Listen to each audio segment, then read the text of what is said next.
Everyone, আসসালামু আলাইকুম। চলে আসলাম তোমাদের জন্য নতুন আরেকটি ভিডিও নিয়ে। তো দেখতেই পাচ্ছ যে আমি কি রান্না করব।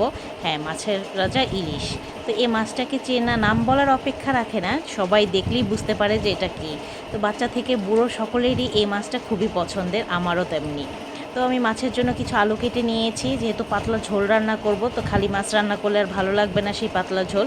তো আলুগুলোকে প্রথমে আমি লম্বাটে করে কেটে নিয়েছি, তারপরে ধুয়ে নিয়েছি। তো মাছগুলোকে ধুয়ে হলুদ লবণ মাখিয়ে আমি এপিট উপিট লালচে করে ভেজে নিব। তো অত বেশি লালচেও করব না, যেহেতু আলু দিব, সেহেতু হালকা লালচে করলেই হবে। এক পিঠ ভাজা হয়ে গেছে, অন্য পিঠও আমি লালচে করে ভেজে নিয়েছি। তো এবার মশলাগুলো সব দিয়ে দেবো। ওই মাছের তেলের ভেতরেই আমি সব মশলা দিব। মশলা বলতে আসলে বেশি কিছু না, এই মাছের স্বাদ গুণ এত বেশি যে অন্য কোনো মশলার প্রয়োজনই হয় না, শুধু একটু পেঁয়াজটাকে বেটে দিলেই চলে। তো পেঁয়াজ বাটা দিয়ে দিয়েছি হলুদ গুঁড়ো, মরিচ গুঁড়ো এবং স্বাদ মতো লবণ। তারপরে আলুগুলো দিয়ে কষিয়ে নিয়েছি। তো আলুগুলোকে আমি ঢাকা দিয়ে কিছুটা কষিয়ে নিলাম।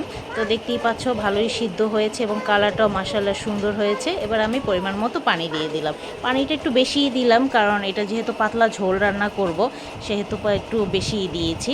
তো পানিটা যখন বলক চলে এসেছে, আমি মাছগুলো সব দিয়ে দিয়েছি। এবার আর একটু ঘন করে নিব। তো ঘন হওয়ার পরে আমি এটা তুলে নিব। দেখতেই পাচ্ছ সুন্দর বলক চলে এসেছে এবং এটা মাশাআল্লাহ ঘন হয়েছে। এর থেকে বেশি আর ঘন দরকার নেই। ভিডিওটি ভালো লাগলে অবশ্যই সাবস্ক্রাইব করবে, লাইক কমেন্ট শেয়ার করবে।